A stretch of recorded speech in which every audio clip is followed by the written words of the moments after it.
They said a man don't know the weight of grief until his hands shake while loading a rifle. And that morning mine trembled so fierce, I thought the bullets might spill into the dirt. My boy was gone, stolen in the night, and all I had left was a trail of hoof prints leading into the black pines. I saddled my mare and swore, before God and dust alike, that I'd bring him home, or bury the world that took him. The town of Ash Hollow was waking slow as I rode through. Folks leaned on door frames, whispering like prairie grass in the wind. They knew what had happened. They also knew the men who took him. Pike's Riders, a lawless bunch with more guns than conscience. Nobody met my eye, not even the preacher. Law was a rumor here, justice a ghost. All that remained was whether a man had the grit to make his own. At the edge of town I passed Sheriff D. Camlin, or what passed for one. He was posted outside his office, pipe in hand, belly stretching his vest. "Eli," he muttered, using my name like it was a burden. "Don't chase that storm. You'll drown in it." I reined in long enough to answer. "My boy's in that storm." He sighed, heavy as a church bell. "Then God help you, 'cause I can't." I kicked my mare forward. Maybe it was cowardice in him, maybe wisdom. Either way, it left me alone. Alone felt honest. The hoof prints led me through pine-shadowed ridges and into the high country. By midday, I spotted smoke twisting above a canyon, campfire black against the sky. I tethered my horse and crept close.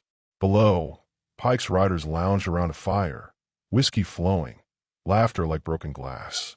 My boy, Jacob, 12 years old, with hair the color of dry wheat, was tied to a post, gagged but alive. I thanked heaven for that one mercy. I had 6 bullets, 1 rifle, and a hand that wouldn't quit shaking. I aimed anyway. The barrel wavered like heat-off desert rock. If I fired and missed, Jacob was dead before I could draw another breath. My reputation as a marksman, earned in war and whispered in saloons, suddenly felt like a cruel joke. Before I could decide, a voice rasped behind me. "You're no good to him dead, Eli." I turned to find Silas Crow, a half-Cheyenne tracker, moving silent as a shadow. Years back we'd shared a battlefield and a bottle.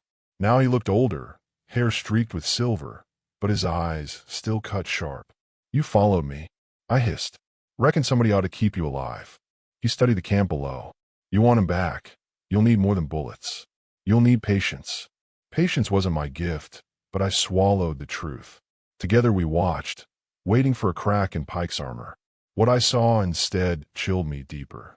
Pike himself stepping from his tent, tall as a gallows, his face carved with old scars. He gripped Jacob's chin, studying him like cattle. "Pretty boy," he sneered. "Your paw'll come crawling. When he does, I'll gut him slow." Silas gripped my arm. Not yet, but my nails dug the dirt raw. That was the moment I swore Pike's blood would stain the canyon floor, law or no law. Night fell cold. We circled wide and built no fire. Jacob's muffled cries haunted me in the dark. Silas laid out a plan. Cut the boy loose while the riders slept, then slip out before dawn. Simple words, impossible weight. The chance came near midnight. We moved like ghosts among their bedrolls. I reached Jacob, saw his eyes wide with fear, and cut the rope binding his wrists. My hand was steady then, too steady, like grief had burned the tremor out of me. But fate has a cruel sense of humor. As we crawled back, one rider stirred, eyes snapping open. His hand darted for his pistol. My rifle barked before I thought, the shot tearing silence apart. Camp exploded with shouting, guns flaring wild. Silas dragged Jacob toward the trees while I laid down cover. Bullets tore bark around me. One clipped my shoulder, fire searing flesh. We stumbled into the dark, riders on our heels. By dawn, we'd lost them, but at a price. My shoulder bled, Silas limped from a graze, and Jacob clutched me like he feared I'd vanish. We reached an abandoned line, shack deep in the hills. There for a moment we breathed. Jacob pressed against me, voice raw. "Pa, I knew you'd come." That broke something in me. A man don't cry easy in these parts, but I did then, quiet, into his hair. Still, we weren't safe. Pike's men would hunt us, and Ash Hollow would turn a blind eye. Worse yet, Sheriff Hamlin sent word. Pike claimed I'd murdered one of his men in cold blood. The law now wore Pike's colors. We were outlaws for daring to rescue my own blood. That was the lowest point. My boy safe, but our future burned. Every trail led to a noose or a bullet. Silas said we could run north, vanish into the Dakota wilds. But running meant leaving justice buried, and I couldn't teach my son that lesson.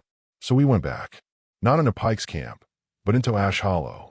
The town square was thick with dust and fear when I rode in with Jacob and Silas at my side. Folks scattered like quail, whispering that the doomed man had returned.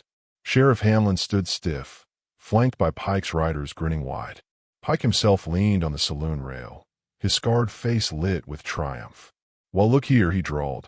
"The grieving hero. You've saved your boy, Eli. All that's left is for me to bury you."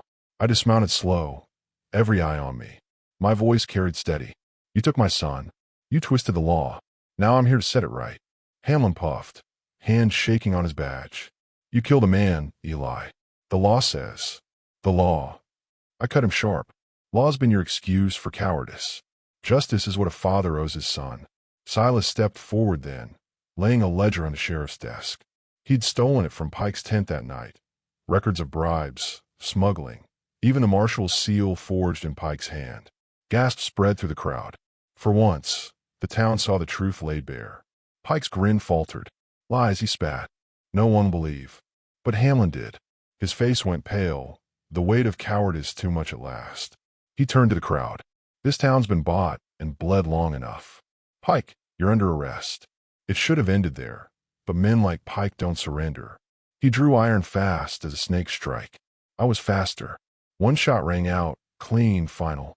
Pike fell where he stood, eyes wide in shock, like he couldn't believe the world dared let him die. Silence followed, heavy and long. Then Jacob's hand slipped into mine, small but sure. The crowd shifted, shoulders unbowed for the first time in years. Maybe justice wasn't a ghost anymore.